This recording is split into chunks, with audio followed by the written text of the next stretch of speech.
Hi friends, welcome to my new video of Biomedical Instrumentation. We will discuss module 6 topic. And the introduction to Tele-medicine topic we discuss.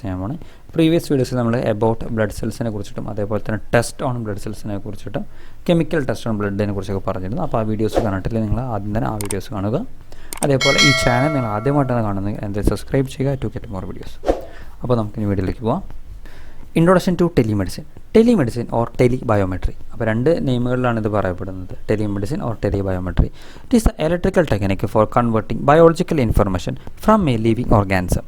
A living organism information, the biological information, electrically converted and that is sent to somewhere else. Where send an observer. So observer can observe these details and analyze it and predict it or determine what type of disease for that living organism. Okay. So telemedicine. So it is the electrical technique for converting biological information from a living organism and its environment into location where the information can be observed or recorded. So this video record okay. So observer record future treatment date analyze unless improvement improvement recording. Thus, it refers to the communication between a living system and an observer. So, it is a communication between a living system and the observer. So, observer is a doctor, but doctor can observe phone or laptop systems. So, he can observe the details from the living organism and he can decide the problem analyze. Today, telemedicine is extended for monitoring patients in hospital from a remote location. So, hospital patients in a remote location doctors നോക്കാൻ പറ്റും. അപ്പോൾ അതിന് വലിയൊരു എക്സാമ്പിളാണ് E372 പോലത്തെ ആപ്സൊക്കെ വെച്ച് കുറേ ആൾക്കാർക്ക് ചിലപ്പോൾ ഉപയോഗിച്ചിട്ടുണ്ടാവാം. നമുക്ക് ഫ്രീ ആണ് വേറെ അഡ്വാൻറ്റേജ് എന്ന് പറയുന്നതിൻ്റെ. അപ്പോൾ നമുക്ക് വീട്ടിലിരുന്നിട്ട് തന്നെ ഡോക്ടറിനെ കാണാം. നമുക്ക് കോൾ ചെയ്ത് കഴിഞ്ഞാൽ ഓട്ടോമാറ്റിക്കലി ഡോക്ടേഴ്സ് കണക്ട് ആവുകയും വീഡിയോ കോൺഫറൻസ് വഴി നമുക്ക് കണ്ട് ഇവിടെ സംസാരിക്കാനും പറ്റും. അതായത് ശരിക്കും പറഞ്ഞാൽ പേഷ്യൻസ് ഇരിക്കുന്ന അവരവരുടെ വീട്ടിലായിരിക്കും, പക്ഷേ ഡോക്ടർ ഇരിക്കുന്നത് ഡോക്ടറുടെ വീട്ടിലാവാം, ചിലപ്പോൾ അല്ലെങ്കിൽ ഓഫീസിലാവാം, അല്ലെങ്കിൽ ഹോസ്പിറ്റലിലാവാം. അപ്പോൾ E372 പോലത്തെ ആപ്സ് നമ്മൾ യൂസ് ചെയ്യണമെങ്കിൽ ഡോക്ടർ വേറെ സ്ഥലത്തായിരിക്കും ഇരിക്കേണ്ടാവുക, നമ്മളാണെങ്കിൽ വീട്ടിലായിരിക്കും ഇരിക്കേണ്ടത്. നമുക്ക് എവിടെയും പോകേണ്ട ആവശ്യം കൂടിയില്ല. ഡോക്ടർ വീഡിയോ കോൾ വഴി കണക്ട് ആവുകയും നമുക്ക് കറസ്പോണ്ടിങ് എന്തൊക്കെയാണ് പ്രോബ്ലംസ് ഉള്ള ആളോട് എക്സ്പ്ലെയിൻ ചെയ്യാൻ പറ്റും. ആൾ കറസ്പോണ്ടിങ്ങിൽ പ്രിസ്ക്രിപ്ഷൻസ് തരികയും നമുക്കത് ഷോപ്സിൽ കൊടുത്തു കഴിഞ്ഞാൽ നമുക്ക് ടാബ്ലറ്റ്സും കാര്യങ്ങളും കളക്ട് ചെയ്യാവുന്നതാണ്. Okay. So, the main components of the telemedicine system. അപ്പോൾ എന്തൊക്കെയാണ് മെയിൻ ബ്ലോക്കും കാര്യങ്ങളൊക്കെ നമുക്ക് നോക്കി നോക്കാം. അപ്പോൾ ആദ്യം തന്നെ അതിൻ്റെ ഒരു സൈഡ് എന്ന് പറയുന്നത് നമുക്കറിയാം ബയോളജിക്കൽ സിസ്റ്റംസ് ആയിരിക്കും. അപ്പോൾ ഒരു ലിവിങ് ഓർഗാനിസം ആയിരിക്കും, ആളുടെ സിഗ്നൽസും കാര്യങ്ങളൊക്കെ ഒക്കെയാണ് നമ്മൾ ഒബ്സർവ് ചെയ്യേണ്ടത്. ചിലപ്പോൾ ECG അങ്ങനത്തെ ഇതൊക്കെ നമ്മൾ കണക്ട് ചെയ്തിട്ടുണ്ടാകും ബോഡിയിലേക്ക്. അപ്പോൾ ഒരു ബയോളജിക്കൽ സിസ്റ്റം നമുക്ക് വേണം. Okay. Then we are using some transducers. അപ്പോൾ ട്രാൻസ്ഡ്യൂസേഴ്സ് എന്ന് പറഞ്ഞാൽ ഇലക്ട്രോഡ്സ് ആവാം, EMG ആവാം, EEG ആവാം, ECG ആവാം. ഇതിൻ്റെയൊക്കെ ട്രാൻസ്ഡ്യൂസേഴ്സ് കണക്ക് നമ്മുടെ ആ ബോഡിമേ ഫിറ്റ് ചെയ്തിട്ടുണ്ടാകും. Okay. Then it is connected to a conditioner. Conditioner നമ്മൾ മെയിൻലി ഉപയോഗിക്കുന്നത് ഈ വരുന്ന സിഗ്നൽസ് ചിലപ്പോൾ നമുക്ക് ആംപ്ലിഫൈ ചെയ്യേണ്ടി വരും, എന്നാൽ മാത്രമേ സെൻഡ് ചെയ്യാൻ പറ്റുള്ളൂ. അല്ലെങ്കിൽ ചിലപ്പോൾ വേറെ വല്ല നോയ്സോ കാര്യങ്ങളോ എന്തെങ്കിലുമൊക്കെ ഉണ്ടെങ്കിൽ അതൊക്കെ നമുക്ക് റിമൂവ് ചെയ്യേണ്ടി വരും. അങ്ങനത്തെ കണ്ടീഷൻ പർപ്പസിനാണ് നമ്മളത് ഉപയോഗിക്കുന്നത്, കണ്ടീഷനേഴ്സ് യൂസ് ചെയ്യേണ്ടത്, signal conditioners. Okay. Then it is given to the transmission link. അപ്പോൾ ട്രാൻസ്മിഷൻ ലിങ്കാണ് നെക്സ്റ്റ് ബ്ലോക്ക് എന്ന് പറയുന്നത്. നെക്സ്റ്റ് ബ്ലോക്കിൽ നമ്മൾ ട്രാൻസ്മിഷനാണ് ഇവിടെ മെയിൻലി ചെയ്യേണ്ടത്. അതായത് റേഡിയോ ഫ്രീക്വൻസിയോ അല്ലെങ്കിൽ FM ട്രാൻസ്മിറ്റർ വഴിയൊക്കെ നമ്മൾ ട്രാൻസ്മിറ്റ് ചെയ്യണം. ഇപ്പോഴൊക്കെ നമ്മൾ മോസ്റ്റ്ലി ഇൻ്റർനെറ്റ് സിസ്റ്റംസ് വെച്ചുള്ള ട്രാൻസ്മിറ്റ് ചെയ്യേണ്ടാവുക വയർലെസ് ആയിട്ട്. ഓക്കെ. അപ്പോൾ ഡയറക്റ്റ് നെറ്റിലേക്ക് കണക്ട് ചെയ്ത് കഴിഞ്ഞാൽ പിന്നെ നെറ്റ് വഴി നമുക്ക് എവിടെ നിന്ന് വേണമെങ്കിലും അക്സസ് ചെയ്യാൻ പറ്റും. പണ്ടത്തെ കാലത്ത് റേഡിയോ ഫ്രീക്വൻസി അല്ലെങ്കിൽ FM ട്രാൻസ്മിറ്റർ അല്ലെങ്കിൽ വയേർഡ് ട്രാൻസ്മിഷൻ ഉപയോഗിക്കാറുണ്ട്. കുറേ അകലിരുന്നിട്ട് നമുക്ക് ഒബ്സർവ് ചെയ്യാൻ പറ്റും. Okay. Then read out device. അപ്പോൾ ഈ റീഡ് ഔട്ട് ഡിവൈസ് എന്ന് പറയുന്നത് ഒബ്സർവറിൻ്റെ അവിടെ ഉള്ള ഒരു പോർഷനാണ് റീഡ് ഔട്ട് ഡിവൈസ് എന്ന് പറഞ്ഞാൽ. അതായത് വീഡിയോ റെക്കോർഡർ ആവാം, CR ആവാം, XY ഗ്രാഫ് ആവാം. ഇപ്പോൾ ചിലപ്പോൾ നമ്മുടെ വല്ല ഗ്രാഫോ കാര്യങ്ങളൊക്കെ ആണെങ്കിൽ അതായത് ECG അങ്ങനത്തെ സിസ്റ്റംസ് ഒക്കെ ആണെങ്കിൽ നമുക്ക് CR നമുക്ക് ഔട്ട്പുട്ട് കിട്ടും, അല്ലെങ്കിൽ അതിൻ്റെ വേറെ വല്ല വീഡിയോ ആയിട്ട് നമുക്ക് ഔട്ട്പുട്ട് കിട്ടാൻ ചാൻസസ് ഉണ്ട്. അല്ലെങ്കിൽ ഇപ്പോഴത്തെ കാലത്തൊക്കെ നമ്മളാണെന്ന് വെച്ചാൽ നമുക്ക് അതിൻ്റെ കറസ്പോണ്ടിങ് ആപ്പുകളും സിസ്റ്റമും കാര്യങ്ങളൊക്കെ ഇപ്പോൾ അവൈലബിൾ ആണ്. അപ്പോൾ ഫ്രം നെറ്റിൽ നിന്നാണ് നമ്മൾ ഡാറ്റ എടുത്തിട്ട് അനലൈസ് ചെയ്ത് നമുക്ക് ഒബ്സർവർക്ക് കാണാനുണ്ടാവും ശരിക്കും. അതായത് ഈവൻ ഒരു മൊബൈൽ ഫോൺ മാത്രം മതി ഇപ്പോഴത്തെ കാലത്ത് ഈ റീഡ് ഔട്ട് ഡിവൈസായിട്ട് വർക്ക് ചെയ്യാൻ വേണ്ടിയിട്ട്. ഓക്കെ. സോ അതന്നെ നമുക്കൊന്നുകൂടി ഡീറ്റെയിൽ ആയിട്ട് നോക്കാം. അതായത് transducer convert the biological variables into electrical signals. അപ്പോൾ ട്രാൻസ്ഡ്യൂസേഴ്സ് എന്ത് ചെയ്യും? ഇലക്ട്രിക്കൽ സിഗ്നൽസായി കൺവേർട്ട് ചെയ്യുക. അതാണ് ട്രാൻസ്ഡ്യൂസർ മെയിൻലി ചെയ്യേണ്ടത്. Then we are using signal condition amplifiers and modifies the signal for effective transmission. അപ്പോൾ സിഗ്നൽ കണ്ടീഷൻ ആംപ്ലിഫയേഴ്സ് നമ്മൾ യൂസ് ചെയ്യുന്നത് ഈ ഒരു സിഗ്നൽസിനെ മോഡിഫൈ ചെയ്യാൻ അല്ലെങ്കിൽ ആംപ്ലിഫൈ ചെയ്യാൻ അങ്ങനത്തെ പല കാര്യങ്ങൾക്കും വേണ്ടിയിട്ടാണ്. കാരണം വെച്ചാൽ എന്നാൽ മാത്രം നമുക്ക് എഫക്റ്റീവായിട്ട് ആ സിഗ്നലിനെ ട്രാൻസ്മിറ്റ് ചെയ്യാൻ പറ്റുള്ളൂ. ആ transmission link connect the signal input block into read out device or wireless means. അപ്പോൾ ഈ ട്രാൻസ്മിഷൻ ലിങ്ക് എന്ന് പറയുന്നത് ഒരു വയർലെസ് ആയിട്ട് കണക്ഷൻ ചെയ്യുക, അല്ലെങ്കിൽ ഒരു വയർഡ് വെച്ചുള്ള കണക്ഷൻ, ഒരു ട്രാൻസ്മിഷനാണ് ഉദ്ദേശിക്കുന്നത്. അതായത് റീഡ് ഔട്ട് ഡിവൈസ് വരെയുള്ള ആ ഒരു ഡിസ്റ്റൻസ് കവറപ്പ് ചെയ്യുന്നതിനാണ് നമ്മൾ ട്രാൻസ്മിഷൻ ലിങ്ക് എന്ന് പറയുന്നത്. അപ്പോൾ ഇപ്പോഴത്തെ കാലത്തൊക്കെ മോസ്റ്റ്ലി വയർലെസ് അല്ലെങ്കിൽ ഇൻ്റർനെറ്റ് വെച്ചിട്ടുള്ള കണക്ഷൻസ് നമ്മൾ മെയിൻലി ഉപയോഗിക്കേണ്ടത്. Telemedicine system should be selected to transmit the biological electrical signal with maximum fidelity and simplicity. അപ്പോൾ വളരെ സിമ്പിളായിട്ടും ഫിഡിലിറ്റിയോട് കൂടിയാണ് നമ്മൾ എന്ത് ചെയ്യുന്നത്, ട്രാൻസ്മിഷൻ കാര്യങ്ങളൊക്കെ ചെയ്യുന്നത്. There would not be any constraint for living tissue or living system due to the necessity of the telemetry system. അപ്പോൾ telemetry system ഉള്ളത് കൊണ്ട്, അല്ലെങ്കിൽ അതിൻ്റെ ആ ഒരു പ്രസൻസ് ഉള്ളത് കൊണ്ട് വേറൊരു പ്രോബ്ലമോ കാര്യങ്ങളോ ഒന്നും തന്നെ നമ്മുടെ ആർക്കുണ്ടാവില്ല, നമ്മുടെ ഈ ഒരു ബോഡിക്ക് ഉണ്ടാവില്ല, ലിവിങ് ഓർഗാനിസത്തിന് ഉണ്ടാവില്ല. കാരണം അത്ര സിമ്പിളാണ് ടെലിമെട്രി സിസ്റ്റം എന്ന് പറയുന്നത്. And this will not make any reaction or any interface with the living system. അപ്പോൾ ലിവിങ് സിസ്റ്റത്തിനായിട്ട് ഒറ്റ റിയാക്ഷൻസോ കാര്യങ്ങളോ ഒന്നും തന്നെ മെയിൻലി ഇത് ഉണ്ടാക്കാൻ ചാൻസസ് ഇല്ല. Size and the weight of the telemetry system should B very small. വളരെ ചെറുതാണെങ്കിൽ അത്രയും നല്ലതാണ് ഈ ടെലിമെട്രി സിസ്റ്റം. കാരണം അപ്പോൾ നമുക്ക് ഈസി ആയിട്ട് ഹാൻഡിൽ ചെയ്യാൻ പറ്റും. Okay, it should have more stability and reliability. More റിലയബിളും സ്റ്റെബിലിറ്റിയും ഉണ്ടായിരിക്കണം. Power consumption would be very small. Power consumption വളരെ കുറവാണെങ്കിൽ അത്രയും നല്ലതാണ്. ഓക്കെ, അപ്പോൾ ഇപ്പോഴത്തെ കാലത്ത് ശരിക്കും പറഞ്ഞാൽ ഒരു മൊബൈൽ ഫോൺ മാത്രം മതി നമുക്ക് ഈ ഒരു പർപ്പസ് ചെയ്യാൻ വേണ്ടി. കാരണം ഇപ്പോൾ ഈ സഞ്ജീവനി പോലത്തെ ആപ്സൊക്കെ ഉള്ളത് കൊണ്ട് എന്ത് ചെയ്യാം, നമുക്ക് വളരെ വീട്ടിൽ നിന്നിട്ട് നമുക്ക് ഡോക്ടേഴ്സിനെ കണക്ട് ചെയ്യാം. ഡോക്ടേഴ്സിനും ഫോണിൻ്റെ ആപ്പിനെ ഉപയോഗിച്ചിട്ട് കാര്യങ്ങളൊക്കെ ചെയ്യാൻ പറ്റും. For wire transmission, shielding of cable is a must to reduce noise level. അപ്പോൾ വയർ ട്രാൻസ്മിഷനാണ് നമ്മൾ ഉപയോഗിക്കുന്നുണ്ടെങ്കിൽ ചിലപ്പോൾ ഇൻ്റർഫേസ് ഒക്കെ വരാൻ ചാൻസസ് ഉണ്ട്. സോ നമ്മൾ എന്ത് ചെയ്യണം, നോയ്സ് കവർ ചെയ്യാൻ വേണ്ടി നമ്മൾ എന്ത് ചെയ്യണം, ഒരു ഷീൽഡിംഗ് ഓഫ് കേബിൾ കാര്യങ്ങളൊക്കെ നമ്മൾ യൂസ് ചെയ്യേണ്ടതാണ്.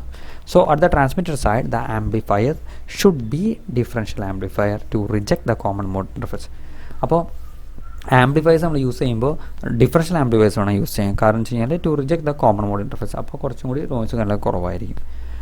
The radio telemetry system should be more used to reduce the noises. വേറെ ഡിഫറെൻറ്റ് നോയ്സുകളൊക്കെ ഒഴിവാക്കാൻ വേണ്ടി നമുക്ക് റേഡിയോ ടെലിമെട്രി സിസ്റ്റംസ് യൂസ് ചെയ്യാൻ കുറച്ചുകൂടി വയറിനെക്കാട്ടും ബെറ്റർ ആണത്. Okay, applications of telemedicine. Telemedicine help us to record our biological signals over long period and while the patient is emerging in his normal activities. അപ്പോൾ ഇത് വളരെയധികം നാളത്തേക്ക് നമുക്ക് വേണമെങ്കിൽ റെക്കോർഡ് ചെയ്ത് വയ്ക്കാം. അങ്ങനെ കുറേ അഡ്വാൻറ്റേജും കാര്യങ്ങളും ടെലിമെഡിസിൻ ഉണ്ട് ശരിക്കും പറഞ്ഞു കഴിഞ്ഞാൽ. അപ്പോൾ പേഷ്യൻറ്റ് സാധാരണ രീതിയിൽ വരുന്നവരെ ആ പേഷ്യൻ്റെ എല്ലാ ബോഡിയും കാര്യങ്ങളും നമുക്ക് റെക്കോർഡ് ചെയ്യാൻ പറ്റും. എല്ലാ മെഷർമെൻറ്റ്സും അല്ലെങ്കിൽ PCG ആണെങ്കിൽ വേരിയേഷൻ കാര്യങ്ങളൊക്കെ നമുക്ക് നോക്കാൻ പറ്റും കറക്റ്റായിട്ട്. The medical attendant or the computer can easily diagnose the nature of disease by seeing the telemetered biological signals without attending the patient's room. അതായത് പേഷ്യൻറ്റിൻ്റെ റൂമിലേക്ക് പോകേണ്ട ആവശ്യം തന്നെ ഡോക്ടർക്കില്ല. അല്ലെങ്കിൽ കമ്പ്യൂട്ടർ ഉപയോഗിച്ചിട്ട് തന്നെ നമുക്ക് വളരെ സിമ്പിളായിട്ട് വേറൊരു റൂമിലിരുന്നിട്ട്, അതായത് പേഷ്യൻ്റ് റൂമിൽ പോകേണ്ട ആവശ്യമില്ല, without attending the patient's room എന്നാണ് പറഞ്ഞത്. അതായത് നമ്മൾ നേരത്തെ പറഞ്ഞ പോലെ ആപ്പിൻ്റെ എക്സാമ്പിൾസ് എടുക്കുകയാണെങ്കിൽ നമ്മൾ വീട്ടിലിരുന്നാൽ മതി, ഡോക്ടർ അവിടെ ഡോക്ടറെ സ്ഥലത്ത് ഇരുന്നോളും, നമുക്ക് അങ്ങോട്ട് കമ്മ്യൂണിക്കേഷൻ ചെയ്യാം. അതാണ് main advantage of telemedicine.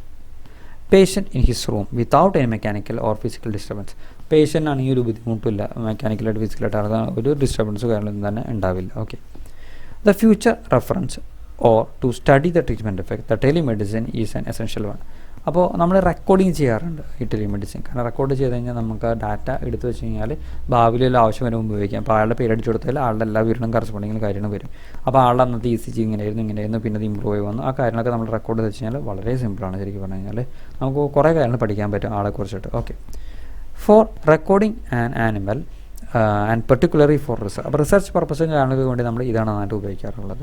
Telemedicine is greatly use. കാരണം വെച്ചാൽ നമുക്ക് ഫുൾ ഡാറ്റ കിട്ടുകയാണ് ചെയ്യണത്. ഓരോ ദിവസവും പെർട്ടിക്കുലർ ഡാറ്റാസ് നമുക്ക് അവൈലബിൾ ആയിട്ട് കിട്ടുകയാണ് ചെയ്യേണ്ടത്. Okay, for monitoring the patients who are in action the biotelemetry is an ideal one. അപ്പോൾ പേഷ്യൻസിനെ നമുക്ക് പീപ്പിളിനെയൊക്കെ നോക്കാൻ വേണ്ടിയിട്ട് വളരെ ഹെൽപ്ഫുള്ളാണ് ഈ telemedicine technique. So although telemedicine can potentially affect all the medical specialties, the great current applications are found in radiology, pathology, cardiology, medical education. ഇവിടെയൊക്കെയാണ് നമ്മൾ മെയിൻലി ടെലിമെഡിസിൻ ഉപയോഗിച്ച് വരുന്നത്. ഈ ഒരു പർപ്പസുകൾക്കാണ് മെയിൻലി ഉപയോഗിക്കാറുള്ളത്. ഇപ്പോൾ റേഡിയോളജി എന്ന് പറഞ്ഞു കഴിഞ്ഞാൽ എന്താണെന്ന് നോക്കാം. അതായത് radiological images such X-ray, CT, MRI scans images ഒക്കെ നമ്മൾ എന്ത് ചെയ്യുന്നു, we are transferred that from one location to another location for expert opinion. അപ്പോൾ എക്സ്പെർട്ടിൻ്റെ ഒപ്പീനിയൻ കിട്ടാൻ വേണ്ടി നമ്മൾ എന്ത് ചെയ്യുന്നു, ഈ വിവരങ്ങളും കാര്യങ്ങളൊക്കെ ഫോട്ടോ എടുത്തിട്ട് വേറെ സ്ഥലത്തേക്ക് സെൻഡ് ചെയ്യുന്നു. അതിനാണ് നമ്മൾ ടെലി റേഡിയോളജി എന്ന് പറയുന്നത്. അപ്പോൾ ആൾക്ക് അവിടെ നിന്ന് ഒബ്സർവ് ചെയ്ത് കാണാൻ പറ്റും. Telepathology, to obtain an expert opinion from the microscopic images of the pathological slides and the biopsy report from the specialist. അപ്പോൾ ഈ അടുത്ത ഇമേജസ്, അതായത് നമുക്ക് ഒപ്പീനിയൻ, വേറെ ആൾക്കാരുടെ ഒപ്പീനിയൻസ്, സ്പെഷ്യലിസ്റ്റിൻ്റെ ഒപ്പീനിയൻസ് ഒക്കെ അറിയാൻ വേണ്ടി നമ്മൾ എന്ത് ചെയ്യുന്നു, ഇവിടെ പാത്തോളജിയിൽ നിന്ന് കിട്ടിയ ഔട്ട്പുട്ടും സിഗ്നൽസും കാര്യങ്ങളൊക്കെ നമ്മൾ വേറെ ആൾക്കാർക്ക് സെൻഡ് ചെയ്യുന്നു. അപ്പോൾ അവിടെ നിന്ന് അവരുടേതായ വിവരവും കാര്യങ്ങളും നമുക്ക് കിട്ടും. അതനുസരിച്ച് നമുക്ക് കാര്യങ്ങളൊക്കെ കുറച്ചുകൂടി ക്ലിയർ ആയിട്ട് നോക്കാൻ പറ്റും. അടുത്ത റേഡിയോ കാർഡിയോഗ്രഫി. അപ്പോൾ കാർഡിയോഗ്രഫി നമുക്കറിയാം ECG, എക്കോ കാർഡിയോഗ്രഫി, ഇങ്ങനത്തെ ഡീറ്റെയിൽസും കാര്യങ്ങളൊക്കെ റെക്കോർഡ് ചെയ്ത് വെച്ച് വേറെ ആൾക്കാർക്ക് സെൻഡ് ചെയ്യും. അപ്പോൾ അവരുടെ ഡീറ്റെയിൽസും കാര്യങ്ങളൊക്കെ നമുക്ക് അറിയാൻ പറ്റും. അതായത് അവരുടെ അതിനെക്കുറിച്ചുള്ള ഒപ്പീനിയൻ, അതായത് ഇയാൾക്ക് എന്തൊക്കെയാണ് പ്രോബ്ലംസ് ഉള്ളത്, എന്തൊക്കെ വരാം, അങ്ങനത്തെ ഒപ്പീനിയനും കാര്യങ്ങളും നമുക്ക് കിട്ടുകയാണ് ചെയ്യേണ്ടത്. അപ്പോൾ ആളിങ്ങോട്ട് വരേണ്ട ആവശ്യമില്ല, നമുക്ക് സിമ്പിളായിട്ട് സെൻഡ് ചെയ്യാൻ പറ്റും. അതാണ് main advantage of tele cardiography എന്ന് പറയുന്നത്. സോ അപ്പോൾ അങ്ങനെ ഡിഫറെൻറ്റ് റേഞ്ചുകളിൽ നമ്മളിത് ഉപയോഗിക്കാറുണ്ട് ശരിക്കും പറഞ്ഞു കഴിഞ്ഞാൽ. ഓക്കെ, ഇപ്പോൾ ഒരു എക്സാമ്പിൾ പറഞ്ഞു കഴിഞ്ഞാൽ single channel telemedicine system for ECG. അപ്പോൾ ECGയിൽ ഉപയോഗിക്കുന്ന ഒരു ടെലിമെഡിസിൻ സിസ്റ്റമാണ് കുറിച്ചാണ് നമ്മൾ നെക്സ്റ്റ് പറയാൻ പോകുന്നത്. Okay, figure shows the block diagram of the single channel telemedicine system suitable for the transmission of echocardiogram. ECG ഒരു ട്രാൻസ്മിഷന് വേണ്ടിയിട്ട് ഇവിടെ ഉപയോഗിക്കുന്ന ഒരു ഫിഗറാണ് നമ്മൾ ഈ ഒരു ഇതിനകത്ത് കൊടുത്തേക്കുന്നത്. അപ്പോൾ ഫിഗർ നമുക്ക് ആദ്യം തന്നെ നോക്കി നോക്കാം. ഒരു ബ്ലോക്ക് ഡയഗ്രാം കൊടുത്തിട്ടുണ്ട്. സോ ഇവിടെ ഒരു ട്രാൻസ്മിഷൻ സൈഡിൽ you can see transmission antenna, reception സൈഡിൽ ഒരു റിസപ്ഷൻ ആൻറ്റിന ഉണ്ട്. സോ അപ്പോൾ ഇവിടെ ഒരു ബാറ്ററി കണക്ട് ചെയ്തിട്ട് ECG ഇലക്ട്രോഡ്സ് നമ്മുടെ പേഷ്യൻ്റെ ബോഡിയിൽ നിന്ന് വരുന്നു. അത് is connect to the ECG amplifier. എന്നിട്ട് ആംപ്ലിഫൈ ചെയ്ത് ഔട്ട്പുട്ട് വേണം കൊടുക്കാൻ വേണ്ടി. അതുകൊണ്ടാണ് നമ്മൾ ഒരു ECG ആംപ്ലിഫയർ യൂസ് ചെയ്യുന്നത്. പിന്നെ ഒരു മോഡുലേറ്റർ യൂസ് ചെയ്യുന്നത് മോഡുലേഷൻ ചെയ്യാൻ വേണ്ടിയിട്ട്. കാരണം വെച്ചാൽ ട്രാൻസ്മിറ്റ് ചെയ്യുമ്പോൾ കറക്റ്റായിട്ട് ട്രാൻസ്മിറ്റ് ചെയ്യേണ്ട ആവശ്യമുണ്ട്.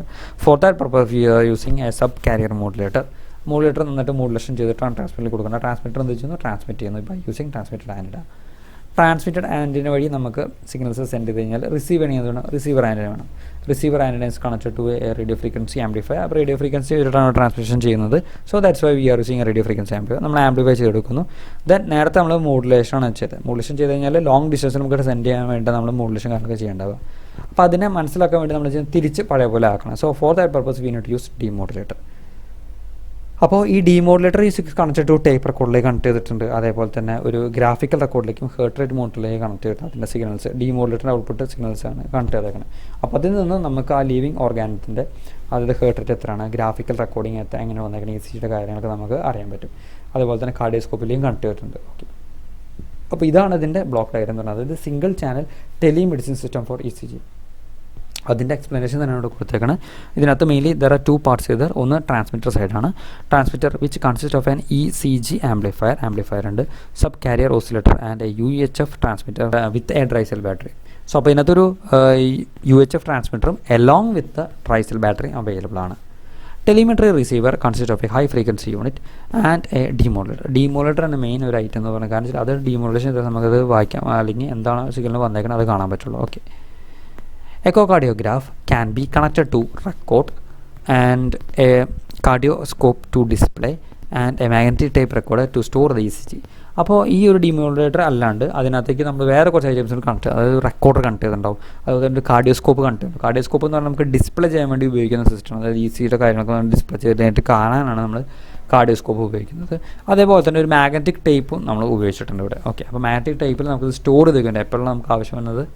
അപ്പോൾ ആ ഒരു ആളുടെ വല്ല പ്രോബ്ലംസ് കാര്യങ്ങൾ വരുമ്പോൾ ഭാവിയിൽ നമുക്ക് നോക്കാൻ വേണ്ടിയിട്ട് നമുക്ക് റെക്കോർഡിംഗ് എടുത്താൽ മതി. അപ്പോൾ പഴയ ECG റെക്കോർഡിംഗ് കാര്യങ്ങളൊക്കെ നമുക്ക് നോക്കി കഴിഞ്ഞാൽ നമുക്കൊരു ഐഡിയ കിട്ടും ആളുടെ ബോഡിയുടെ പ്രത്യേകതകളും കാര്യങ്ങളും. Okay, a heart rate meter with an alarm facility can be also be provided to continuously monitor the beat to beat heart rate of the subject. അപ്പോൾ ആളുടെ ഹാർട്ട് റേറ്റിൻ്റെ കാര്യം നമുക്കിവിടെ ചെക്ക് ചെയ്യാൻ പറ്റും. കാരണം അത് ഡയറക്റ്റായിട്ട് കണക്ഷനാണ്. അപ്പോൾ ആളവിടെ എന്തെങ്കിലും എന്തെങ്കിലും സംഭവിച്ചു കഴിഞ്ഞാൽ അതിനനുസരിച്ച് ഇവിടെ അതിൻ്റെ സിഗ്നൽസ് കാര്യങ്ങളൊക്കെ മാറി വരികയും കറസ്പോണ്ടിങ്ങിലി ഇറ്റ് ക്യാൻ അലാം ഇത് ഒബ്സർവർ. അപ്പോൾ ഓട്ടോമാറ്റിക്കലി ഒബ്സർവറിന് അലാറം കിട്ടും, ആളുടെ ഹാർട്ട് റേറ്റ് കുറഞ്ഞു കാര്യങ്ങളൊക്കെ എന്ന് പറഞ്ഞിട്ട്. അല്ലെങ്കിൽ കൂടി കഴിഞ്ഞാൽ കൂടി എന്ന് പറഞ്ഞ വിവരങ്ങളൊക്കെ കിട്ടും. അപ്പോൾ ഇങ്ങനത്തെ കാര്യങ്ങളും സംഭവങ്ങളൊക്കെ നമുക്ക് ടെലിമെഡിസിൻ വെച്ച് വളരെ സിമ്പിളായിട്ട് ചെയ്യാൻ പറ്റും. ഓക്കെ, അപ്പോൾ ഇന്നത്തെ വീഡിയോയിൽ നിന്നും നിങ്ങൾക്കെല്ലാവർക്കും ടെലിമെഡിസിനെ കുറിച്ചും അതേപോലെ തന്നെ അതിൻ്റെ ആപ്ലിക്കേഷൻസ് കാര്യങ്ങളൊക്കെ മനസ്സിലായെന്ന് വിചാരിക്കുന്നു. അപ്പോൾ ഈ ചാനൽ നിങ്ങൾ ആദ്യമായിട്ട് കാണുന്നെങ്കിൽ എന്തായാലും സബ്സ്ക്രൈബ് ചെയ്യുക to get more videos like this. അതേപോലെ തൊട്ടടുത്തുള്ള ബെൽ ബട്ടൺ കൊണ്ടുവരാൻ പറ്റുകയാണെങ്കിൽ ഈ ചാനൽ അപ്ലോഡ് ചെയ്യുന്ന വീഡിയോസ് അപ്പോൾ തന്നെ നിങ്ങൾക്ക് ലഭിക്കുന്നതായിരിക്കും. See you all in my next video with another topic.